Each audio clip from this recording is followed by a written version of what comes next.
Javier, ¿y tu vida amorosa, sentimental?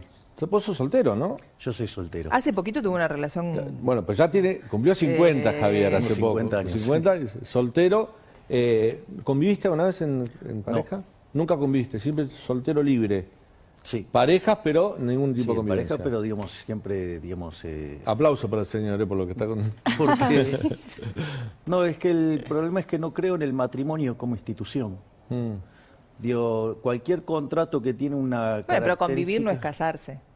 No, bueno, digo, dado como está planteado el formato legal, después de determinado tiempo, casi que vale como Claro. si estuvieras casado. Exacto. Bueno, sí, en eso ¿Y sí. crees que tu visión liberal del mundo, uno siempre lo liga a la economía, pero tu mirada liberal también está puesta en las relaciones humanas? Por ejemplo, que todos tenemos derecho a ser libres y los compromisos afectivos también tienen que ser libres uno de otro. A ver, En cuanto a la digamos- fidelidad, por ejemplo, te pregunto. No, pero a ver, el liberalismo no es algo estrictamente solo en lo económico. Vos no lo Sí. cortás en gajos. Alberto Beneja Lynch te dice, el liberalismo no se corta en gajos, es una filosofía de vida también. Digamos, o sea, entonces lo que importa es que los intercambios sean voluntarios. ¿Sí? Por ejemplo, nosotros, ¿qué decíamos con Daniela? Nosotros tenemos un monopolio bilateral, pero es acordado. Sí. ¿Sí? Digamos, o sea, porque si vos decidís, digamos, entrar en una relación, digamos, de modo monógamo, digamos, si es el acuerdo de las partes, ese es el acuerdo. Es decir, lo que importa es que los acuerdos sean voluntarios. Entonces, vos, digamos, podés tener una relación con otra persona que implique incorporar otras personas o no, porque es parte del acuerdo. Es decir, eso depende del acuerdo que vos tengas con la otra persona. Entonces, si yo decido tener digamos, me pongo de acuerdo con otra persona en encarar una relación y decimos no terceros, y ese es el acuerdo. Y si hay terceros y es parte del acuerdo, digamos, o sea, acá lo importante es que los intercambios son voluntarios. ¿Qué pasa, justo con el acuerdo, qué pasa con el acuerdo de precios? Que nunca funciona en Argentina, donde hay dos partes supuestamente se pusieron de acuerdo y después No, terminaron naufragando. Tenemos a Español ahora persiguiendo digamos, o multando personas. No hay un acuerdo si una de las partes, digamos, se impone el acuerdo por la fuerza. O sea, si yo te pongo una pistola en la cabeza, eso no es un acuerdo. Es decir, vos lo acatás porque no te queda otro. O en el escritorio. Pero vamos... O sea, vos decís que acá fueron obligados. Es obvio. A ver, vamos a esto. Los acuerdos de precios, los controles de precios nunca funcionaron en la historia. Hay un libro maravilloso que se llama 4000 años de controles de precios y salarios, y el subtítulo es ¿Cómo no combatir la inflación? Y arranca en el 2800 a.C., en la quinta dinastía de los sumerios. Te hace una reseña de los controles de precios más emblemáticos de la historia. Todos funcionaron mal. O sea, ninguno logró detener la inflación y todos terminaron con problemas de escasez y en algunos casos con asesinatos. Digo, llámese el caso del edicto de Diocleciano.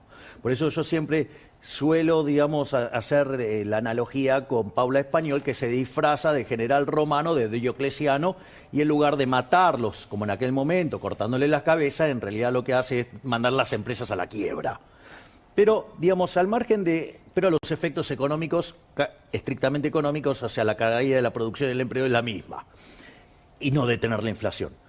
Y si vos querés un caso donde nunca funcionaron, es el caso argentino. Desde la mitad del siglo XX para adelante, Argentina siempre aplicó controles de precios, salvo en la época de convertibilidad. Justamente cuando no había control de precios no hubo inflación. Así es que es una aberración, porque aparte implica ir contra el derecho de propiedad, es no entender ¿sabes cuál es el problema? Vos querés divertirte con lo pedorro que son los economistas, preguntale lo que es el mercado. No saben. El mercado en realidad es un proceso de cooperación social donde se intercambian, esto es lo importante, derechos de propiedad. ¿Me entendés? O sea, vos me vendés tu... Media luna. No, ponele tu La computadora. computadora. Y yo a cambio te entrego dinero. Es decir, pero el tema es que vos sos el dueño de la computadora y yo soy dueño de este dinero. Es decir, hay un intercambio de derechos de propiedad, donde vos después ese dinero lo vas a poder usar y yo la computadora la voy a poder usar. Sí. ¿Sí? Y tenés transferencias de derecho de propiedad. Es más, esa transferencia de derecho de propiedad, esa relación entre la cantidad de pesos que yo te estoy entregando a cambio de la computadora, se llama ¿cómo? Precio. Y ese precio es un mecanismo de transmisión de señal. Y las personas, algunos van a decidir ser compradores, otros vendedores, eso es un proceso de coordinación. Y si las cantidades difieren entre las demandadas y la ofrecida, va a haber un impacto sobre el precio. Todo ese mecanismo, que es lo que coordina el sistema económico, el sistema de precios es como lo que sería el sistema nervioso del cuerpo humano. Cuando vos violentás el derecho de propiedad, la señal queda sucia. Entonces, ¿qué transmite? Y transmite porquería al sistema, y el sistema, en lugar de coordinar, descoordina, y los ajustes toman lugar en la dirección no deseada. Entonces, el remedio siempre termina siendo peor que la enfermedad. Y además no es la forma de bajar la inflación. Porque, ¿qué es la inflación? La inflación es la pérdida de poder adquisitivo de la moneda. Y justamente en relación a esto que decís, porque tocaste el tema y yo te iba a preguntar sobre inflación, Javier, claramente como se están dando las cosas, ya el objetivo del gobierno no se va a cumplir. Me parece que lo que, digamos, están cruzando los dedos para que mínimamente tengamos a fin de año, no sé, un 36% o menos como el año pasado. Ahora digo, cuando se le pregunta al gobierno sobre el tema de la inflación, responden, es que todavía no pudimos empezar a gobernar porque estamos en pandemia y estamos en una guerra. ¿Vos qué crees cuando el gobierno contesta eso? Porque cada vez que se le pregunta por el tema inflacionario. Que eso es falso, porque el problema del mundo en la pandemia fue la deflación, no la inflación. O sea, y la inflación la tienen absolutamente descontrolada, y el problema es que siempre la culpa es de otro. Es decir, la hipótesis de la inflación multicausal es un invento de economistas delincuentes cómplices de los políticos, porque lo que hace es quitarle la responsabilidad. Si la inflación es siempre y en todo lugar un fenómeno monetario, algo que es lo más probado en la teoría económica, la responsabilidad estaría, digamos, en Reconquista 266, o sea, en el Banco Central. Es decir, en el fondo, ¿por qué emite? Emite para financiar el fisco, entonces el problema es el Estado, es el gobierno. ¿Y qué quieren? Quieren evitar eso y trasladar la culpa. Ahora, la verdad es que los números, o sea, no sé, digamos, o sea, Guzmán y todo, porque no es solo Guzmán el bruto. Digamos, esto aplica también para Paula Español, aplica para Matías Culfas, aplica para Cecilia Todesca, aplica para Kicillof y Augusto Costa, digamos, o sea, aplica para Fernanda Vallejos. A ver, vamos a hacerlo con un ejemplo, así se entiende claro, digamos, lo burro que son los que acabo de mencionar, con perdón a los burros. Pido perdón a la Sociedad Protectora de Animales y demás por la ofensa que acabo de hacer hacia los hermosos asnos. Supongamos que tenemos una economía que hace transacciones en monedas de oro. Sí. Entonces los precios están determinados en unidades áureas, ¿sí? En oro. Sí. Ahora, digamos, viene un amigo mío, un físico y un químico, y me muestran cómo hacer para convertir el plástico en oro. Entonces empezamos a comprar plástico. ¿Qué pasa con el precio del plástico? Empieza a subir. Ahora ese plástico lo transformamos en oro. Por el momento es una falsificación, ¿no? Porque mientras que está en mi casa ese oro, es una falsificación, pero digo, no hay ningún delito porque yo digo, o sea, podría tenerlo para adornar mi casa, lo que fuera. El tema es cuánto lo querés vender. Bueno, entonces ahora viene la estafa, que es Claro.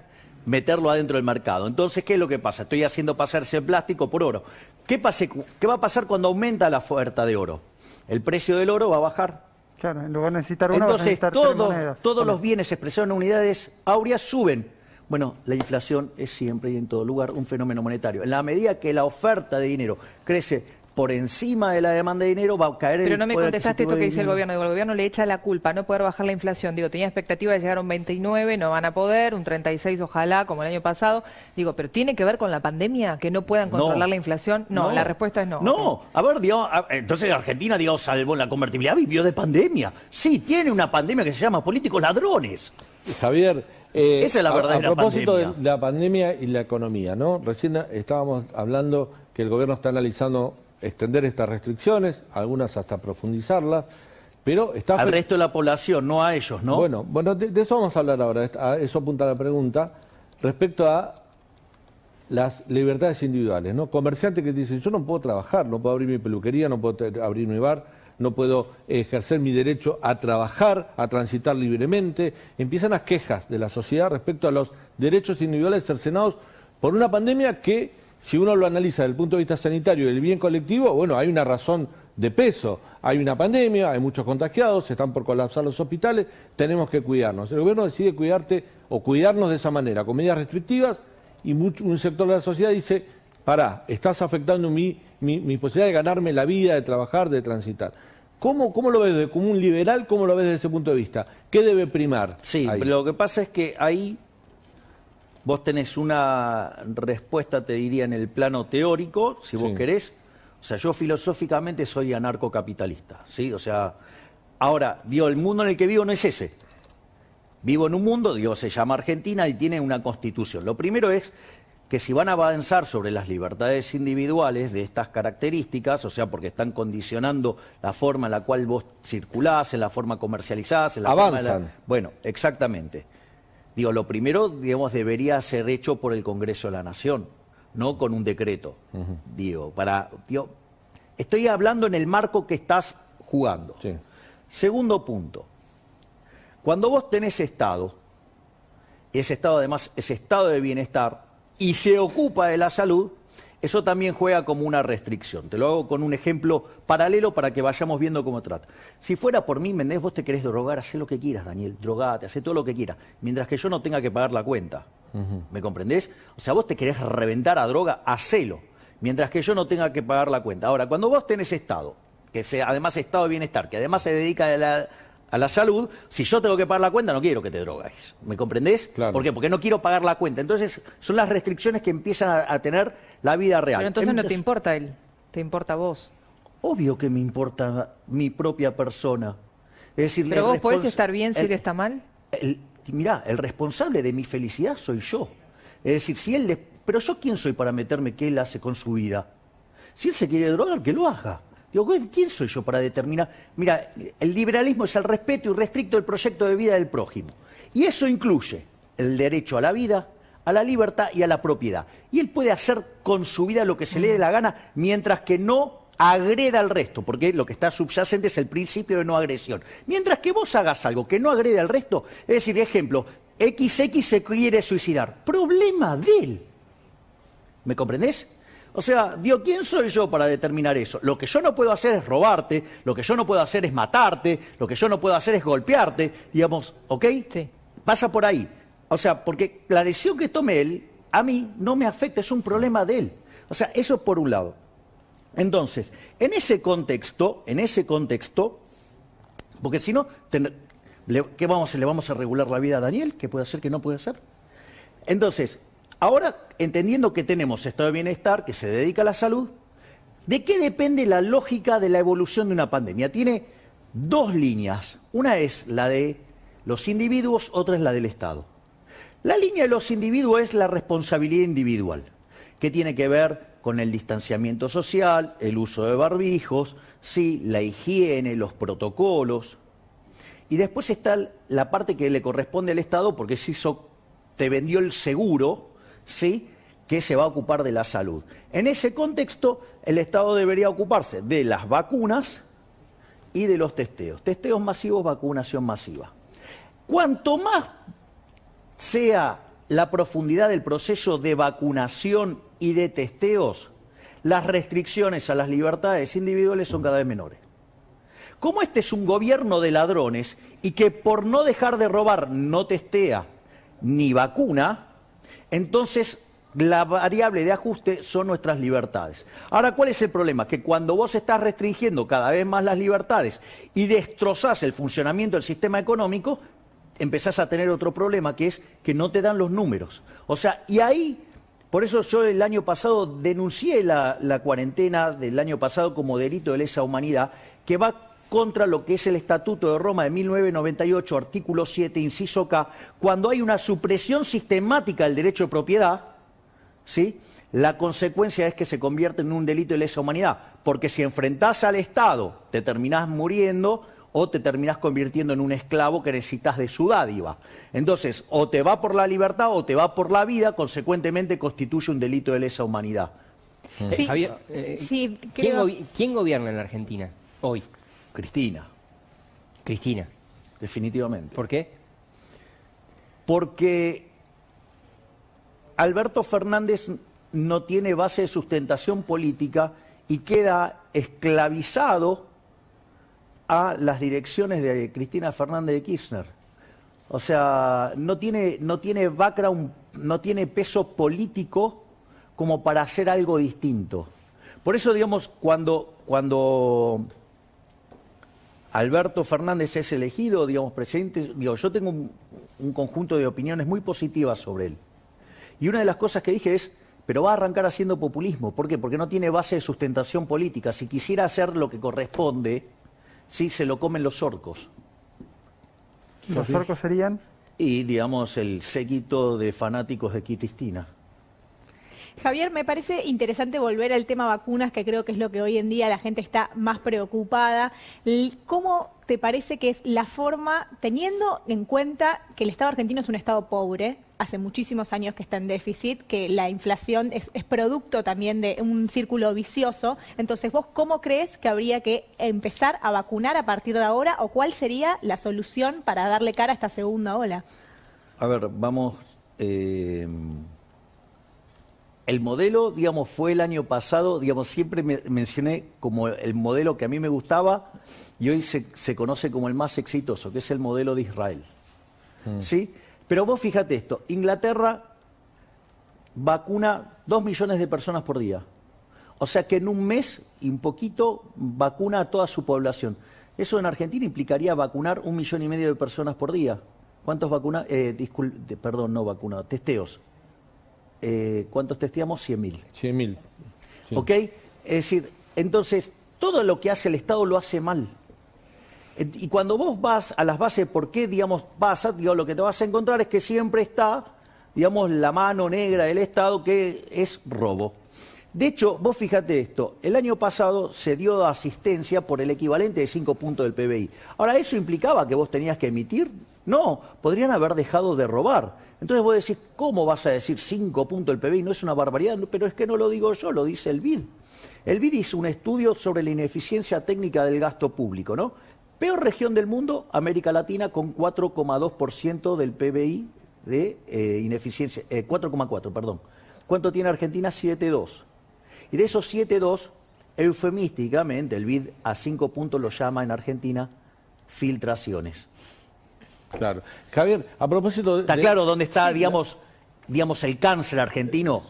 Es lo chorro que son los políticos. Sofi me dejó abierta la pregunta de vacunas y me lleva a lo ideológico. Argentina tiene contratos con la Federación Rusa por la Sputnik, con China, ahora va a llegar un cargamento de China.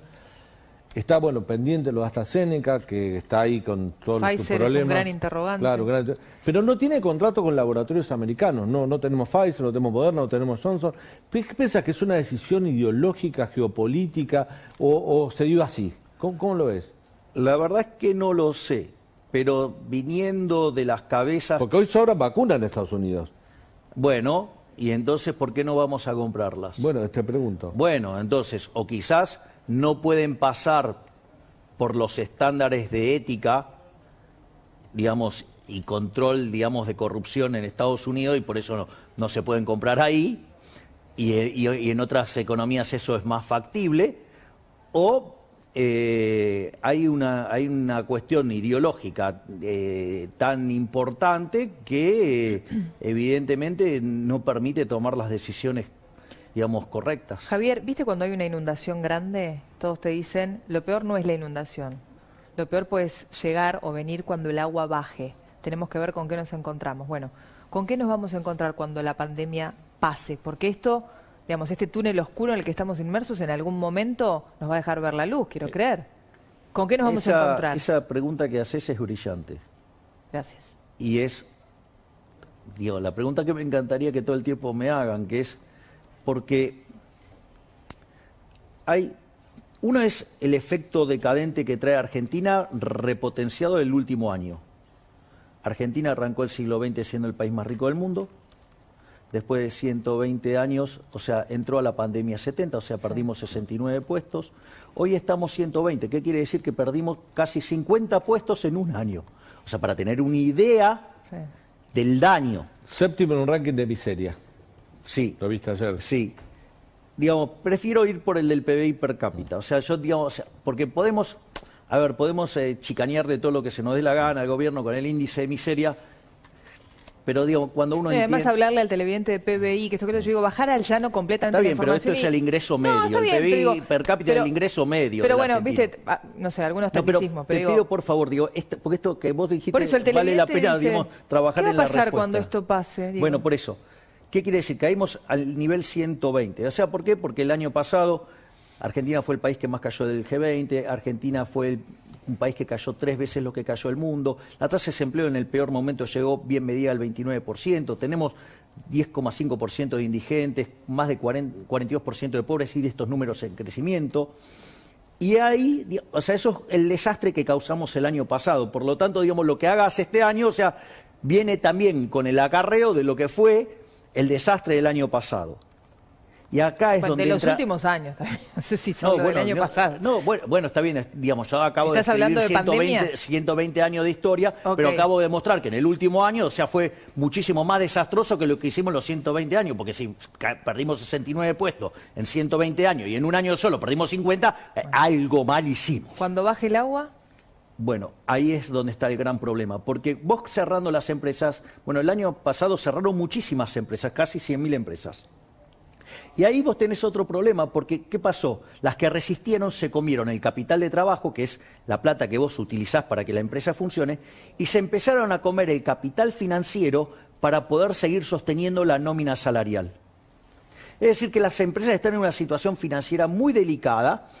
¿Y qué quiere decir en el fondo? Que te comiste el capital. Y cuando vos te comes el capital, la productividad es menor. Por ende, los salarios son menores. Entonces, la situación que vamos a encontrar después de todo esto va a ser muchísimo más miserable. Porque si vos tenés, además, un desequilibrio fiscal monstruoso, propio de una crisis de órdago, si vos tenés un desequilibrio monetario monstruoso, propio de una megacrisis, si vos tenés un problema en el sector externo, si vos tenés problemas en el sector real porque la economía no crece, digamos, no se expande desde el año 2011. De hecho, Argentina tiene un PBI per cápita, si todo sale como el gobierno quiere, 18% menor que aquel nivel.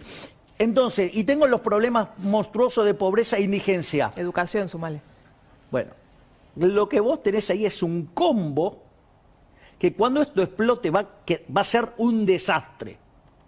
Yo les diría y les recomendaría a los políticos que empiecen a reflexionar con esto de tanto robar, ¿sí? Y empiecen a darle libertad a la gente, devolverle el dinero a la gente, porque la crisis que se viene va a ser muy fuerte y la gente ya identificó que nuestros problemas son los políticos ladrones que tenemos.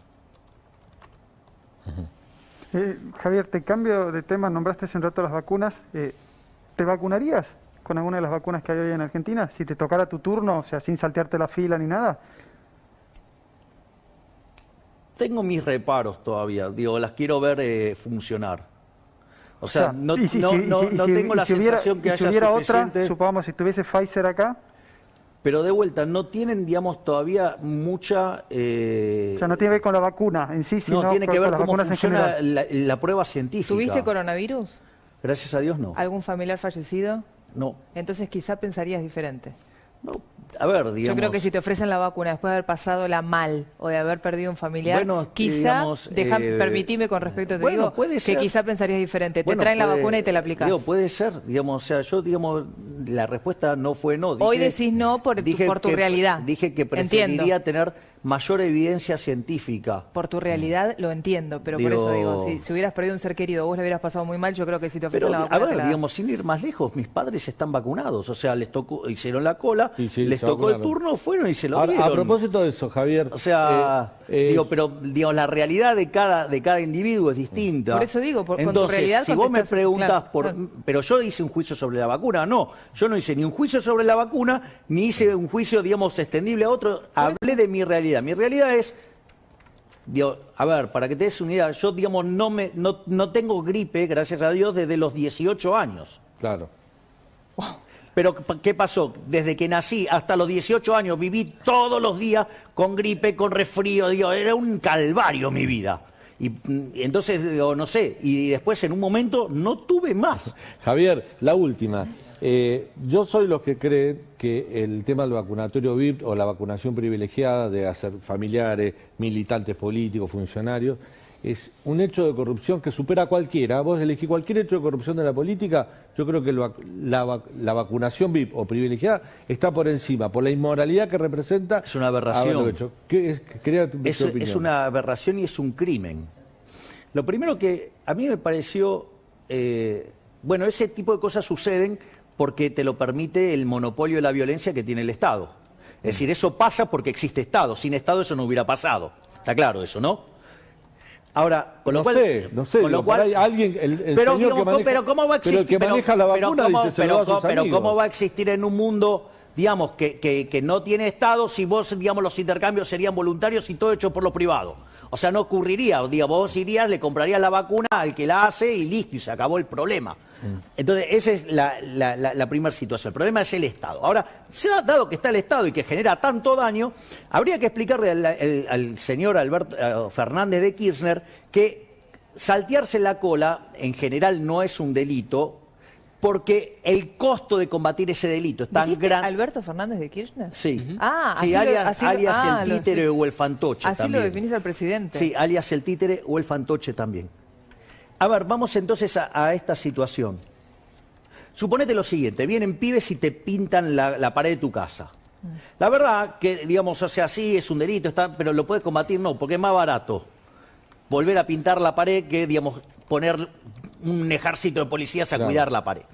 Por eso, digamos, saltearse la cola no es delito, pero va contra los usos y costumbres. Ahora, cuando en la cola, digamos, o sea, vos tenés un ordenamiento, ¿sí?, que además lo determinó el propio Estado, porque hay escasez de vacunas respecto a las necesidades que tenés y que tenés que dar esa prioridad, porque si no se mueren las personas, es un asesinato indirecto. Es decir, si hubo gente que se murió porque no llegó temprano a la vacuna, digamos, tenés que buscar la responsabilidad en todos los que se vacunaron antes de tiempo. Porque además, como si todo esto fuera poco, el monopolio de la vacunación, ¿quién lo manejó? El Estado. ¿Y cómo iba a funcionar? De la única manera que puede funcionar cuando se mete el Estado. Mal. Javier, gracias por tu visita hoy. Muchas gracias a ustedes. Un gusto tenerte en el programa. Gracias. El placer ha sido mío. Gracias.